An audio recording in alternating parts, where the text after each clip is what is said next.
사람은 혼자 살 수 없다고들 말합니다. 그래서 우리는 누군가를 만나고 관계를 만들고 인연을 이어갑니다. 그런데 나이가 들수록 오히려 이 말이 더 무겁게 느껴집니다. 모든 인연이 삶을 풍요롭게 하지는 않기 때문입니다. 젊을 때는 사람을 많이 만나는 것이 경험이 됩니다. 하지만 인생의 중반을 넘어서면 만남 하나하나가 삶의 방향을 바꿉니다. 어떤 사람은 당신의 시간을 살찌우고 어떤 사람은 당신의 기운을 갉아먹습니다. 그래서 오늘은 단 한 가지를 이야기하려 합니다. 함부로 인연을 맺지 마라. 이 말은 차갑게 살라는 뜻이 아닙니다. 더 따뜻하게 살기 위해, 덜 상처받기 위해 내 마음을 지키는 기술입니다. 공자는 사람을 볼 때 말보다 태도를 보라고 했습니다. 말은 꾸밀 수 있지만 태도는 삶의 결을 숨기지 못하기 때문입니다.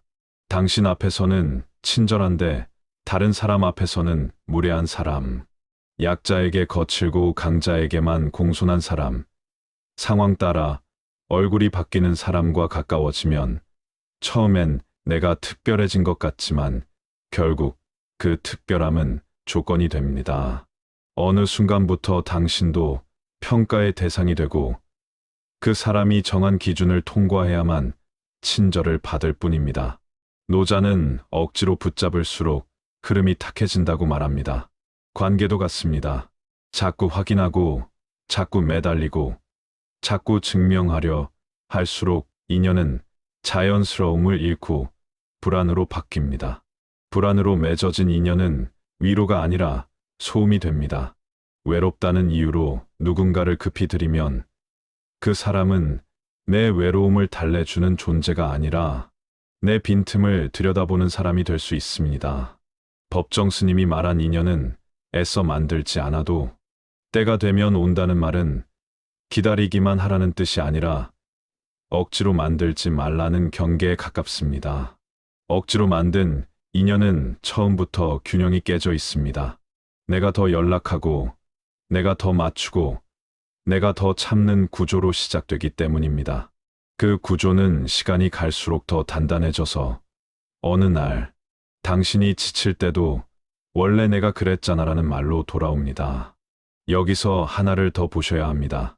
인연이 진짜인지 아닌지는 그 사람의 말이 아니라 반응에서 드러납니다.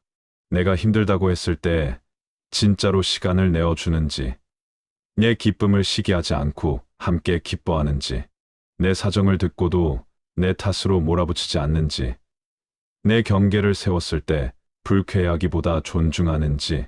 스토아 철학자 마르쿠스 아우렐리우스는 타인의 마음은 내 통제 밖이라고 했습니다. 관계에서 많은 사람이 무너지는 이유는 통제할 수 없는 것을 통제하려 하기 때문입니다. 상대의 마음을 붙잡으려 하고, 상대의 태도를 바꾸려 하고, 상대의 무례를 이해로 덮어버립니다. 하지만 그 순간부터 관계는 사랑이 아니라 관리가 됩니다. 관리해야 유지되는 인연은 결국 당신을 소모시킵니다. 현대에 와서는 이 인연의 함정이 더 교묘해졌습니다. 심리학자이자 작가로 널리 알려진 브레네 브라운은 경계는 거리를 두는 것이 아니라 사랑이 머무를 자리를 만드는 것이라고 말합니다. 즉, 관계에서 가장 중요한 것은 친밀감이 아니라 경계입니다. 경계가 없는 친밀감은 결국 침범이 됩니다. 내 시간을 당연하게 쓰고 내 호의를 의무로 바꾸고 내 침묵을 동의로 해석하는 사람은 당신을 좋아하는 게 아니라 당신의 기능을 좋아하는 것입니다. 그러니 인연을 맺기 전에 스스로에게 물어보셔야 합니다. 이 사람과 함께 있고 난 뒤 내 마음이 편해지는가? 내 말이 작아지지 않는가? 내 표정이 굳지 않는가? 만남이 끝난 뒤 왜 이렇게 피곤한지 이유를 찾게 되는가? 만약 만날수록 나답지 않다면 그 인연은 내 삶에 들어올 자격이 없는 것입니다. 나이가 들수록 필요한 것은 더 많은 인연이 아니라 더 맑은 인연입니다. 누군가와 가까워질수록 내 삶이 단순해지고 따뜻해진다면 그건 좋은 인연일 가능성이 큽니다. 반대로 사람을 만날수록 내 마음이 복잡해지고 말이 조심스러워지고 집에 돌아와서도 그 사람 생각에 화가 난다면 그건 이미 당신의 삶을 흐리는 인연입니다. 함부로 인연을 맺지 마십시오. 그리고 더 함부로 붙잡지 마십시오. 인연은 삶을 나누는 것이지 삶을 소모하는 것이 아닙니다. 오늘부터는 사람을 늘리기보다 내 마음을 지키는 기준을 먼저 세우시면 됩니다. 인연을 정리해야 한다는 말을 들으면 많은 분들이 냉정해지는 것 같아 불편해하십니다. 하지만 인연을 정리한다는 것은 사람을 버리는 일이 아니라 내 삶의 방향을 분명히 하는 일에 가깝습니다. 젊을 때는 관계의 기준이 재미와 활기였다면 나이가 들수록 기준은 안정과 존중으로 바뀌어야 합니다. 이 변화를 받아들이지 못하면 우리는 평생 젊은 시절의 기준으로 사람을 만나며 스스로를 지치게 만듭니다. 공자는 가까이 해야 할 사람과 멀리 해야 할 사람을 분명히 구분하라고 했습니다. 그 기준은 생각보다 단순합니다. 나를 성장시키는 사람인가, 나를 소모시키는 사람인가. 문제는 소모시키는 인연이 처음부터 나쁘게 보이지 않는다는 데 있습니다. 오히려 처음엔 가장 따뜻하고 가장 적극적이며 가장 다정하게 다가옵니다. 그래서 헷갈립니다. 이 정도쯤이야. 사람이니까 그럴 수 있지. 내가 조금만 이해하면 되지라는 말로 스스로를 설득하게 됩니다. 하지만 그 이해가 반복될수록 관계의 무게는 항상 한쪽으로 기웁니다. 노자는 물은 낮은 곳으로 흐르지만 결국 모든 것을 적신다고 했습니다. 사람 관계도 비슷합니다. 항상 참는 쪽, 맞추는 쪽, 기다리는 쪽은 어느새 관계의 바닥이 됩니다. 바닥이 된 사람은 밝혀도 된다는 오해를 받기 쉽습니다. 그래서 좋은 인연은 조용합니다. 감정 기복이 적고 설명이 필요 없고 눈치를 보지 않아도 됩니다. 반대로 나쁜 인연은 늘 소란스럽습니다. 말이 많고 오해가 잦고 해명과 사과가 반복됩니다.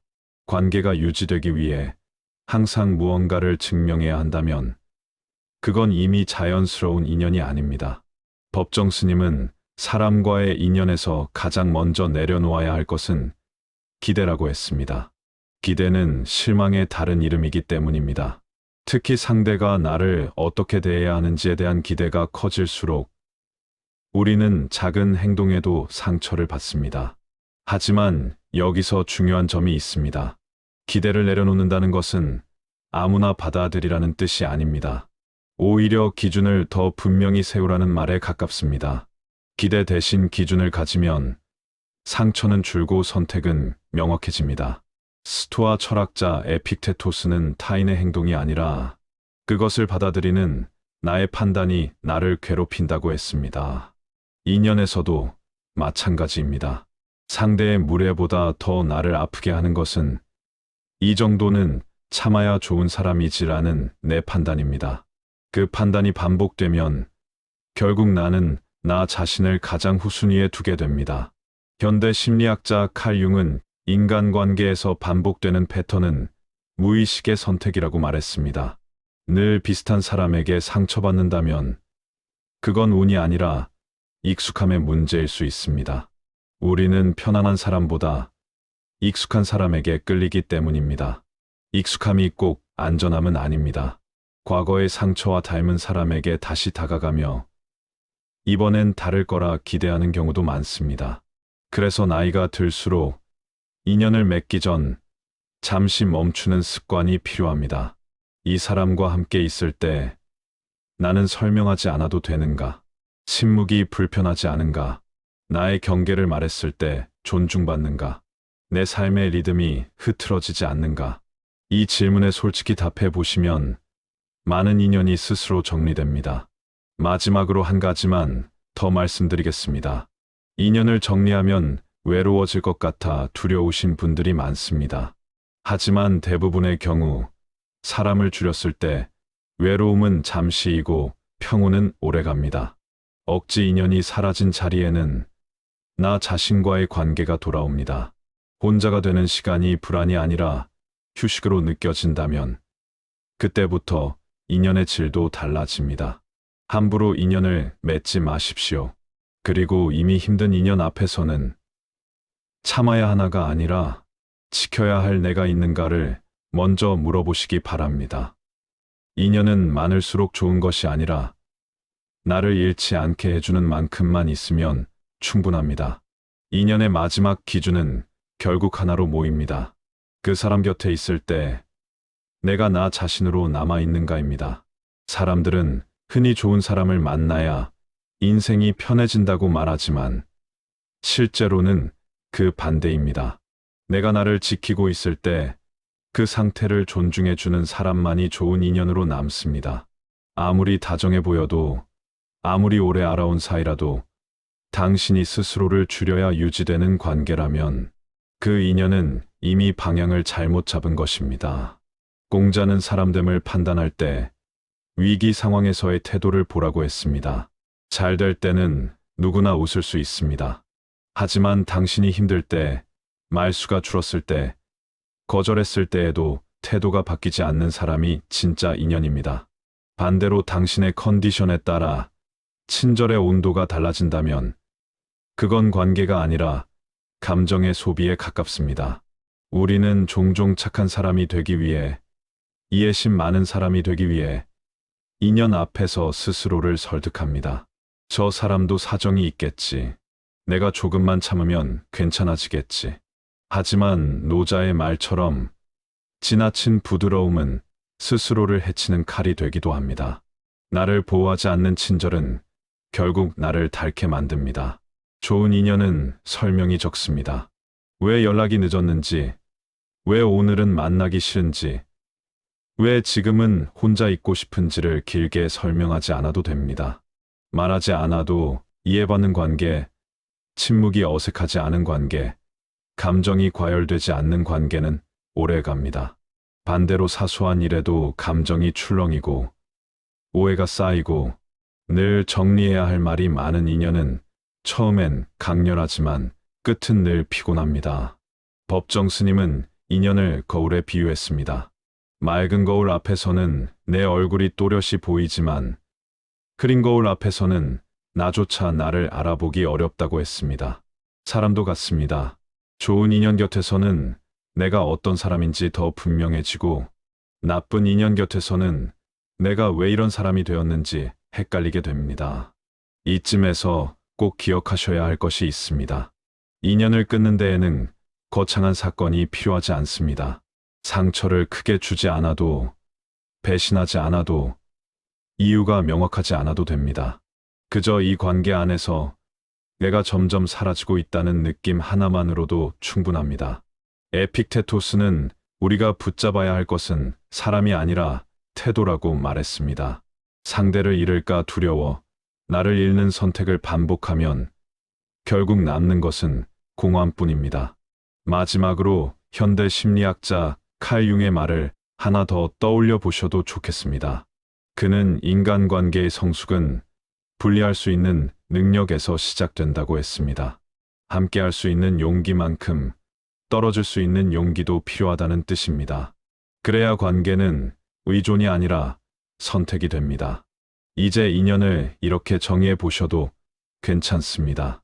나를 증명하지 않아도 되는 사람, 나를 바꾸지 않아도 되는 사람, 나를 존중하기 때문에 곁에 머무는 사람. 그런 인연은 많지 않습니다. 그래서 더 귀합니다. 함부로 인연을 맺지 마십시오. 그리고 이미 당신을 지치게 하는 인연 앞에서는 참고 견디는 사람이 되기보다 조용히 물러날 줄 아는 사람이 되셔도 괜찮습니다. 인생의 후반으로 갈수록 관계의 수가 줄어드는 것은 실패가 아니라 정리입니다. 그 정리 끝에 남는 몇 안 되는 인연이 당신의 삶을 가장 단단하게 지탱해 줄 것입니다.